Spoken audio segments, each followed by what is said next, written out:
Ce balado est propulsé par le Scandinave Spa Mont-Tremblant, le spa thermal des aventuriers, fier partenaire exclusif de Miracle, la grande retraite. Salut tout le monde! Comme c'est bon de vous retrouver pour ce nouvel épisode du balado Miracle. Je suis tellement contente d'être là et de vous savoir là.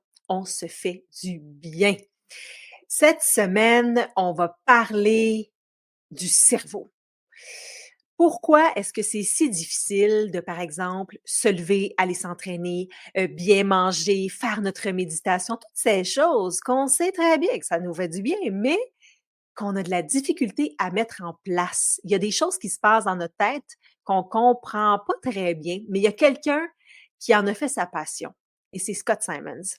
On va parler avec lui cette semaine parce que Scott, bon, premièrement, il a une mission dans la vie. Lui, ce qu'il veut faire, c'est inspirer les gens à engendrer une pratique quotidienne en santé mieux-être.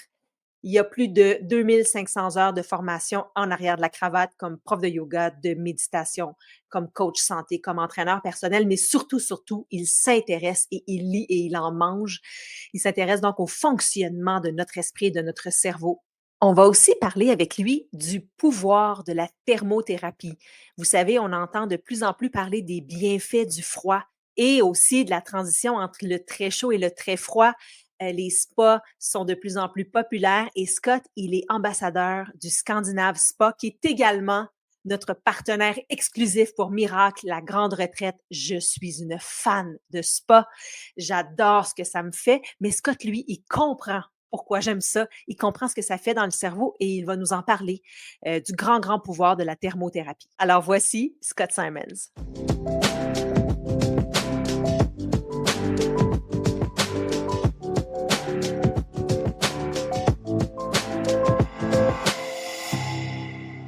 Salut Scott. Salut Madeleine. J'ai tellement de questions pour toi. J'ai besoin de toi en ce moment parce que je te vois un peu comme comment je te connais, c'est comme quelqu'un qui a beaucoup réfléchi, qui a beaucoup lu, qui a beaucoup travaillé le côté un peu mental toughness.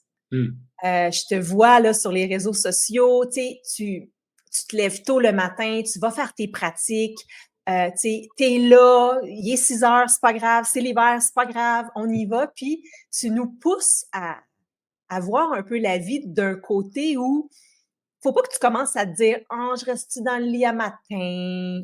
J'y vais-tu juste demain? » Tu sais, t'es très mental tough. Comment tu fais? Comment on fait pour...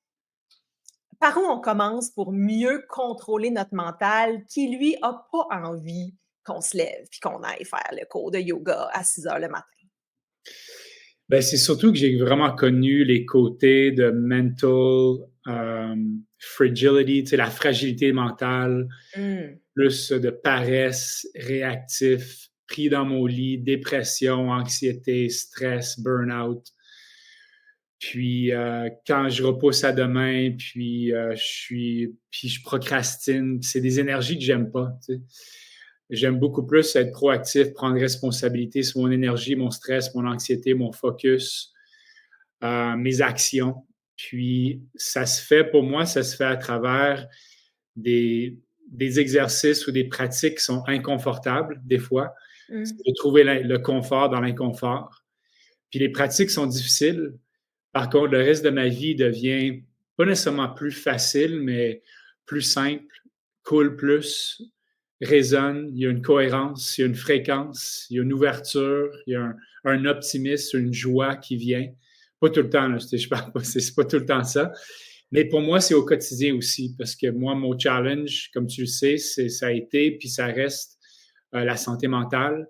Je suis quelqu'un qui peut aller plus vers des noirceurs, des épisodes dépressifs. Donc, pour moi, de me pousser dans l'inconfort, puis quand je passe à travers ça, c'est comme un antidépresseur naturel.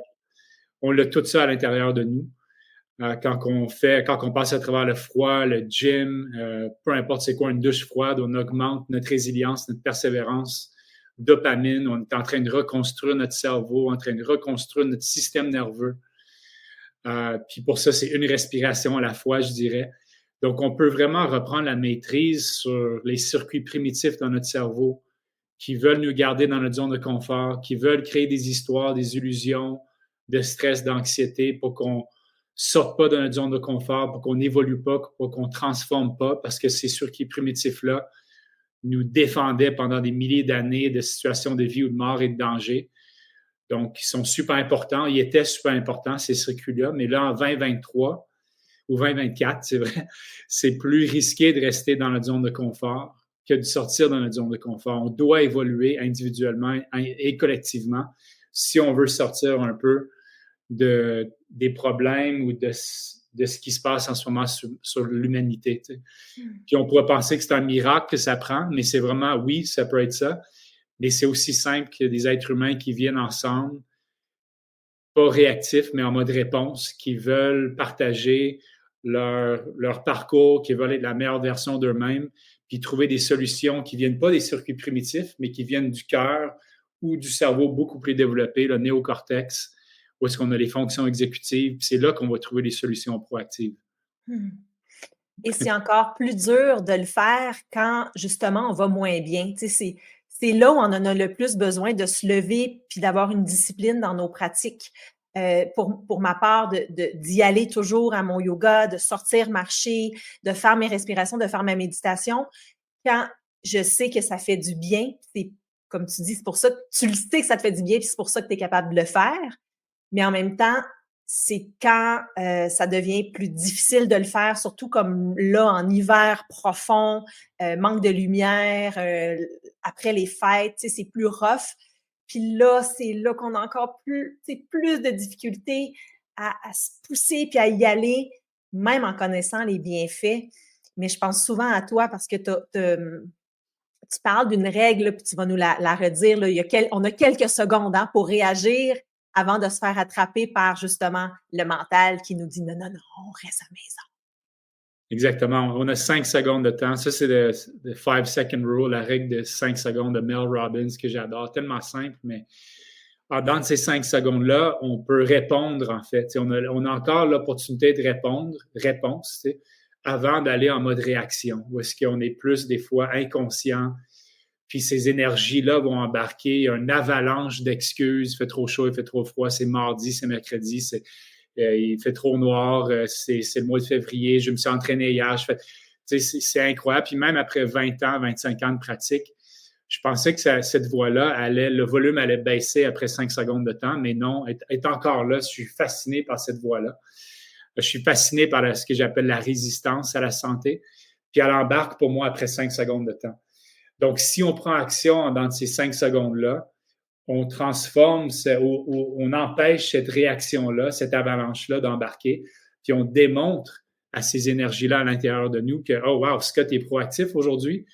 Puis si on le fait en dans 5 secondes de temps, la prochaine action qu'on va prendre, que normalement on aurait procrastiné dessus, ça peut être n'importe quoi, sortir les vidanges, le compost.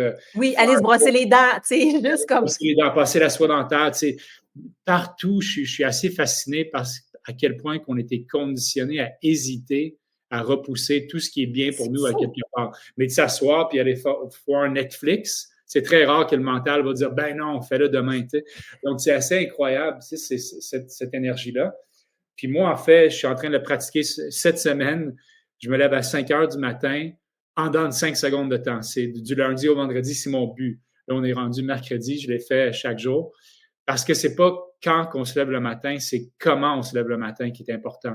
Donc, peu importe l'heure, ça ne dérange pas, mais ces 5 secondes, ces premiers 5 secondes-là, si on est proactif, on démontre un peu à ces circuits primitifs-là que Scott est vraiment proactif dans les 5 premières secondes de la journée. Puis ça va se traduire, d'après moi, dans mon expérience, dans pas mal tout le reste de notre journée. Donc, mais qu'est-ce que tu dis proactif dans le sens Scott, il s'est levé? Oui, Scott, il s'est levé quand normalement, après 6 secondes de temps, j'aurais pu le faire hésiter, snoozer, rester un 5 secondes de plus ou 10 minutes de plus ou peu importe.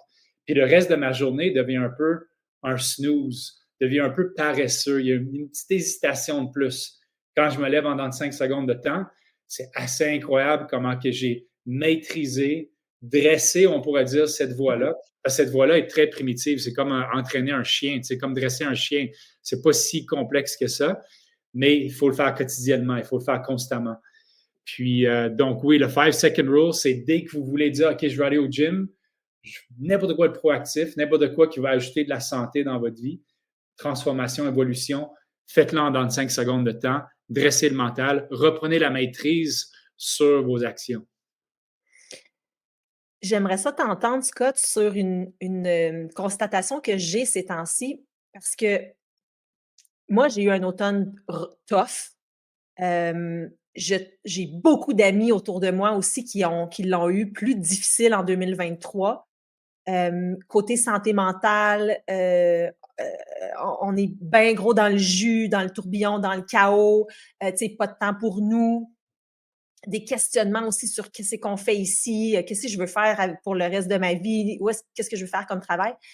Puis, en tout cas, pour ma part, j'ai l'impression que c'est comme si la société avait beaucoup accéléré.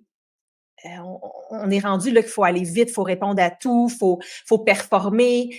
Il y en a beaucoup, il me semble, il y en a beaucoup dans notre assiette tout le temps. Puis c'est comme si notre cerveau n'avait pas suivi. C'est comme si on tombe en dépression, on tombe en burn-out, on n'a pas le jus. C'est comme, on dirait que comme être humain, on est comme pas capable de suivre la POC, puis on frappe un mur. Comment est-ce qu'on pourrait... Ma question, en fait, c'est comment faire pour collectivement aller mieux mentalement? C'est un de mes défis personnels, c'est une de mes missions, c'est de répondre un peu à cette question-là. Je ne suis pas un expert du cerveau, mais de ce que j'ai lu, il y a 10 000 années, c'était la révolution agricole. Avant ça, pendant des milliers d'années, des centaines de milliers d'années, on était des chasseurs, hunter-gatherer. À partir de la révolution agricole, la technologie, on pourrait dire, elle a augmenté très rapidement. Nos vies ont changé drastiquement. On est passé de nomade à sédentaire.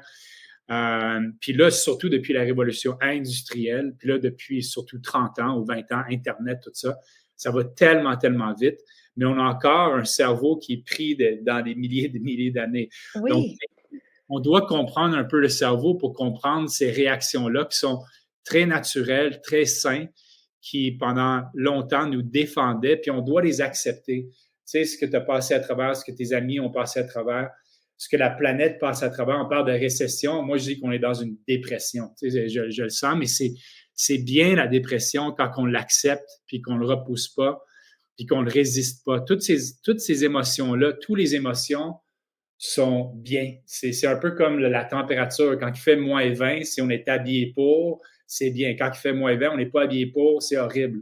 Donc, tu sais, premièrement, tout ce que les gens passent à travers, c'est important de passer à travers ça. Ça veut dire qu'on est en train d'évoluer. Mm-hmm. Sortir de notre zone de confort, c'est quoi? C'est inconfortable. Puis de rester dans le confort, mais c'est comme j'ai dit, les solutions ne sont pas là. Donc, c'est d'avoir une relation saine avec ça, de pouvoir prendre un pas de recul, puis d'observer un peu notre vie d'un endroit plus enraciné, plus groundé, avec une meilleure cohérence. Moi, quand je regarde un peu le game de ma vie, I'm looking at the game, quand je veux prendre des décisions, si je suis en mode réaction, stress, anxiété, peur, jalousie, doute, peu importe, c'est sûr que je ne prends pas de décision de là. Je vais aller dans une pratique qui me ramène dans mon corps, qui a incroyablement beaucoup de sagesse, d'intelligence, de sophistication. Tu sais. Ça peut être après, justement, d'aller au spa scandinave que je fais souvent. Une fois que je suis dans cet état-là, là, je peux regarder un peu le game board et dire c'est quoi mes prochains moves. Ou quand je sors d'un cours de yoga, une méditation, peu importe, quand j'ai une cohérence, une posture qui est ouverte. Mais en ce moment, collectivement, on a genre une scoliose dans notre posture. On est en mode réaction si on regarde les guerres, tout ça. C'est des égos qui se parlent. Moi, j'ai la réponse. I'm right, you're wrong. Rouge contre bleu. Tu sais, c'est comme deux égos qui se parlent. C'est deux circuits primitifs. C'est très primal. C'est très primal. On doit sortir de là. Puis une des raisons pourquoi j'adore la respiration, c'est la respiration, exemple, la cohérence cardiaque. Quand on respire en cohérence, notre respiration rend nos battements de cœur en cohérence, qui rend une cohérence dans notre cerveau. Puis au lieu d'être incohérent, en mode réaction, guerre, tout ça, je vais détruire l'ennemi, tout ça, on peut transcender ça, puis trouver l'amour, la sagesse qui est dans l'amour. C'est là qu'on va trouver joie, paix, écoute, empathie, compassion, l'énergie plus yin que les gens, que la planète a besoin en ce moment. Tu sais.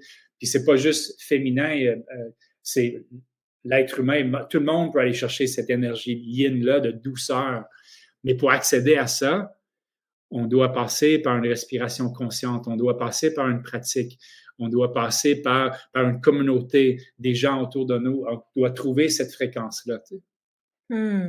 Oui, on a du beau travail à faire, mais il y a des pistes de solutions, puis ça commence par nous, individuellement, pour après ça être présent à la collectivité. La respiration, donc, un outil absolument essentiel pour se ramener, se connecter, être plus en cohérence et donc pouvoir mieux savoir qu'est-ce qui se passe en nous, qu'est-ce qui est là, de quoi on aurait besoin, pouvoir entendre aussi plus l'intuition, des réponses qui viennent pas du blabla mental, mais de beaucoup plus profond. Puis c'est comme ça que on peut prendre de meilleures décisions, se mettre à se sentir mieux, puis essayer d'avancer dans la bonne direction. Puis il y a une pratique que j'ai faite avec toi de respiration dans le cadre d'un parcours thermique là, au Scandinave Spa, dont tu es comme l'ambassadeur. Puis tu fais des parcours guidés. Donc, tu nous amènes dans l'extrêmement chaud, tu nous amènes dans l'extrêmement froid, dans des zones extrêmement donc inconfortables. Et c'est la respiration qui nous permet de rester là. Donc, parle-moi un peu de cet outil-là qui existe pour, respirer, mais ultimement, le but, c'est de mieux contrôler notre esprit, encore une fois. Totalement. Tu sais, la télécommande sur notre santé, la télécommande sur tous les systèmes dans notre corps, c'est la respiration, plus précisément la respiration consciente. Tous les systèmes dans notre corps communiquent par la respiration. Donc, quand on va dans exemple au Scandinave, quand je fais la thermothérapie, oui, on va dans l'extrême chaud. Le but, c'est de faire réagir les gens. Le but, c'est de faire changer leur respiration pour qu'il y ait peut-être une hyperventilation. Même dans le chaud, des fois, des gens paniquent. Puis en faisant ça, ben, ils vont dans le système nerveux sympathique. L'adrénaline va augmenter. Tu sais, il y en a qui peuvent paniquer un peu, là, mais on n'est vraiment pas dans une situation de panique. Là, je les apporte non seulement dans une respiration consciente, mais encore plus précisément dans l'expiration. C'est ça un peu la clé en ce moment sur la planète, c'est l'expiration, c'est le parasympathique, la réponse de relaxation, où est-ce qu'on peut guérir, recharger, reconstruire, réénergiser notre corps naturellement, puis surtout calmer les circuits primitifs dans notre cerveau qui sont vraiment enclenchés quand on va dans l'extrême chaud, surtout dans l'extrême froid. Là, les gens, ils paniquent. Des gens qui pensaient rester 15 secondes, 30 secondes, quand je suis là pour les coacher, il reste 2, 3, 4, 5 minutes de temps pour ensuite aller vivre une relaxation incroyablement profonde où est-ce qu'ils observent la sophistication qui embarque du corps, qui embarque naturellement, que normalement, on atteint seulement quand on est dans un sommeil profond. Mais là, ils le font consciemment. Donc, ils sont consciemment en train de vraiment regarder comme un orchestre ou une danse en toutes les cellules à l'intérieur de leur corps qui communiquent parfaitement pour reconstruire puis reconstruire le corps, recharger le corps naturellement. Donc, c'est comme le meilleur café en ville, on pourrait dire. Là. Mais tout part de la respiration. Je leur dis, moi, je suis leur meilleur ami, on pourrait dire, en tant que guide, mais vraiment leur meilleur ami durant toute l'expérience de thermothérapie. Explique-nous comment ça se passe, le nombre de minutes chaud-froid quand tu es là puis que tu guides. Donc, on commence avec un 15 minutes de chaud, et puis quand même très chaud. Puis là, je les guide à travers ça. Je fais comme une méditation guidée, mais plus une genre comme la biomécanique de qu'est-ce qui se passe quand on va vraiment dans une expérience de thermothérapie. Si on peut aller au spa, juste s'amuser, un peu entertainment, puis on relaxe, tout est beau. Mais on peut aller pour que ce soit vraiment thérapeutique. Donc, j'explique tout ce qui se passe à l'intérieur du corps. Je les prépare pour le froid. Ensuite, on va dans un bain froid, puis on passe minimum, si possible, 2 minutes de temps. Puis je veux qu'ils paniquent, puis je veux qu'ils puissent reprendre, parce que quand ils paniquent, ils donnent la télécommande sur leur système nerveux au circuit primitif. Dès qu'ils prennent une respiration consciente, puis ils restent calmes dans une situation de stress, ils sont dans le parasympathique, dans une situation sympathique, si on l'appelle de même. Ils restent calmes. Là, je les vois, leur visage, calme le visage, calme les épaules, calme la langue, calme la respiration, relaxe les mains, accepte le froid. Tu sais, l'acceptation mène à la joie. Tu sais, on peut trouver, dès qu'on accepte quelque chose, puis là, ensuite, c'est ça, on va dans une méditation guidée d'une dizaine de minutes de temps, où est-ce que là, ils peuvent vraiment avoir tous les bienfaits qui peuvent durer des journées ou des semaines, même après. Mmh. Je l'ai vécu donc avec toi, là, je veux juste témoigner que Mmh. je paniquais. C'est ça, c'est ça. C'est normal, c'est ça qu'on veut. Tu sais, on veut, on doit créer des situations. On est tellement dans une surdose de confort en ce moment en Amérique du Nord. Tabarouette, oui, qu'on- mais hein. c'est quand même assez incroyable. On doit se forcer dans l'inconfort parce que c'est là qu'on reconstruit le système nerveux. C'est là qu'on augmente notre métabolisme. C'est là qu'on transforme notre mindset, comme je disais, faire un mindset de guerrier. Puis c'est pas un guerrier, c'est un guerrier de la lumière, un guerrier de la paix, un guerrier de solution, tu sais, un guerrier de quelqu'un qui prend sa santé en main puis qui se responsabilise en 2024. Puis c'est pas facile de faire ça. Ça prend un esprit de guerrier, tu sais. À la maison, c'est la mode, là. C'est la mode, les douches froides. Même, il y a de plus en plus de gens qui ont des bains froids, tout ça à l'extérieur. C'est pas la mode pour rien, c'est la mode parce qu'on commence à vraiment comprendre les bienfaits, entre autres, du froid, là. Toi, les douches froides, est-ce que c'est quelque chose que tu recommanderais à quelqu'un qui n'a pas accès là, à un vrai spa en tant que tel? C'est certain. Moi, ça fait peut-être 6 ans que je pratique les douches froides. Ma première douche de la journée, moi, c'est pas une douche pour nécessairement me nettoyer. Moi, je prends me laver nécessairement. Moi, je prends la première douche, c'est comme mon café. Je me lève en 5 secondes de temps, puis assez rapidement, je suis dans la douche froide. Parce que ça me tente pas. C'est impossible dans ma tête. Mon mental dit, Scott, c'est impossible que tu prennes une douche froide en ce moment. Puis justement, je dis, parfait, c'est impossible, je vais le faire, pour ma résilience. Puis c'est le même effet. Je vais rentrer dans la douche froide, la même chose arrive. Je tiens mon souffle, Tout le temps. j'embarque, tout le temps, tout le temps. Puis même si je l'ai fait 3000 fois de suite, puis là, j'arrive, j'expire, je vais dans le parasympathique, je bouge un peu, puis là, tranquillement, cette résistance-là, elle se transforme en joie et une euphorie. Puis quand je sors de là, puis il y a les tests de plus en plus, la cocaïne, ça augmente la dopamine pendant 9 minutes de temps. Je n'ai pas le chiffre exact, mais une douche froide ou un bain froid augmente ta dopamine qui augmente ta motivation. C'est pendant 2 heures de temps, exemple, quelque chose comme ça. Donc, tu n'as pas besoin de payer pour la cocaïne, une drogue négative, disons. Là. Tu peux le faire avec une douche froide. Donc, moi, quand je sors de là, il est comme 5h30 du matin, j'ai déjà fait ça. Tu peux être sûr que la petite voix à l'intérieur de moi dit « OK, Scott est craqué aujourd'hui, je ne l'aurai pas. Là. Il ne va pas retourner dans son lit aujourd'hui. » Parce que ça, je l'ai déjà fait plein de fois. Puis la solution pour moi, c'est pas de retourner dans mon lit. Des fois, c'est correct, une fois de temps en temps, puis c'est bien. Là. Mais avec le travail, avec la mission que j'ai, je peux juste plus retourner me coucher dans mon lit. Ma mission, elle transcende ma paresse, c'est sûr. Donc, oui, les douches froides, on est chanceux au Québec ou au Canada parce que les douches sont froides en ce moment. Moi, je dis que la saison commence, la pré-saison, c'est comme septembre, octobre. Au mois de novembre, ça commence, puis là, janvier, là, on est en plein dedans. C'est fret, c'est vraiment froid. Je vous l'avais dit que c'était un warrior mindset, Scott. D'ailleurs, tu vas nous offrir à Miracle, la grande retraite, là, en juin prochain, un atelier qu'on a intitulé, on a trouvé le titre ensemble, toi et moi, Warrior Mindset. Qu'est-ce que tu vas nous présenter dans cet atelier-là? Le but, c'est d'inspirer les gens quand ils sortent de là à se responsabiliser sur leur santé, sur les 1440 minutes dans une journée, pratiquer 1 minute ou plus pour le reste de leur vie parce que c'est leur responsabilité. Puis c'est urgent et important que les gens le fassent pour sortir de tout ce qui se passe en ce moment sur la planète. Mais surtout, c'est de take your power back. On donne tellement notre pouvoir aux réseaux sociaux, aux écrans, aux politiques, aux gens, au passé, le futur, l'infériorité, supériorité, juger les autres, nous juger, ci, ça.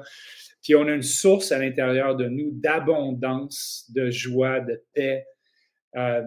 Puis les gens, ils ont oublié, je crois, à quel point que c'est accessible, simple, efficace, puis que c'est directement là, qu'il ne faut pas regarder si loin que ça.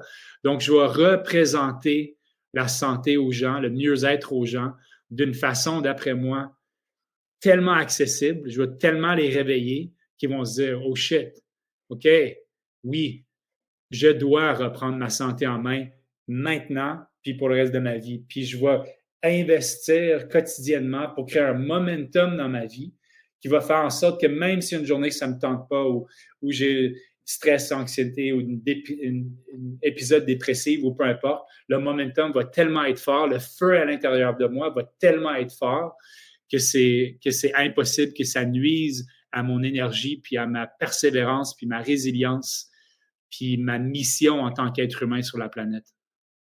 Wow, on veut pas manquer ça. On en a besoin. Quelque chose de même. Génial, fait qu'on va se voir, à Tremblant au début du mois de juin. Puis en terminant, avant que tu nous quittes, je veux que tu nous parles de ton fabuleux, extraordinaire projet, Be Human Club, un club donc que tu lances, qui a pour objectif qu'on se rassemble entre humains, entre êtres humains. Parle-nous de ce projet-là que tu viens de lancer là en janvier.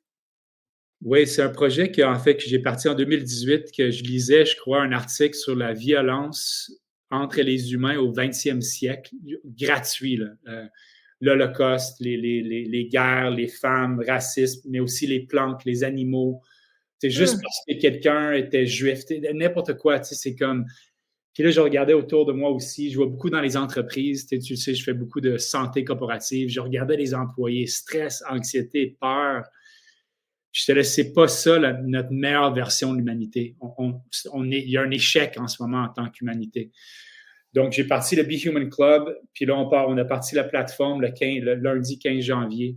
C'est un endroit pour que les gens puissent se réunir, qui veulent être la meilleure version d'eux-mêmes, qui veulent pratiquer quotidiennement, qui veulent faire partie de la solution, qui veulent faire partie d'une communauté. Un des effets secondaires en ce moment des systèmes, je trouve qu'on n'a pas vraiment de communauté proactive, tu sais, où est-ce qu'on sent vraiment une identité, puis qu'on sent que tout le monde est là pour s'élever à un meilleur niveau, une meilleure fréquence. Il n'y a pas de communauté, c'est vrai. On se cherche des. Ça fait 20 ans, Hein? c'est où, là? Tu sais, sûrement qu'il y en a une, mais tu sais, pas évidente, genre, tu sais, qu'il y a un gros momentum, puis que, tu sais, on est vraiment une force, tu sais. Fait que je veux vraiment créer ça. Il y a des pratiques par semaine, il y a du coaching, il y a des masterclass. On ajoute beaucoup, beaucoup de valeur. Une équipe de coach aussi autour de cette plateforme-là. Donc, si vous voulez faire partie d'un club qui va vous encourager, motiver, challenger, supporter, ben, le Be Human Club est là pour vous. Allez voir le site, c'est behuman.club. Puis, ça va me faire plaisir de vous voir là-bas. Puis, de partager aussi, moi, mon 20 ans de coffre d'outils mieux-être au service de votre santé. Le club est vraiment au service de la santé des membres et du club. Qu'est-ce qu'on se souhaite pour 2024? Qu'est-ce qu'il faudrait qu'il nous arrive là, pour que tu sois satisfait? Le mot pour moi cette année, c'est expansion. Puis je pense, sans avoir l'âge un peu quétaine, mais expansion de mon cœur. Tu sais, je suis un gars qui a beaucoup été dans sa tête, qui a douté beaucoup, qui a eu beaucoup de peur, puis de stress, d'anxiété, tout ça.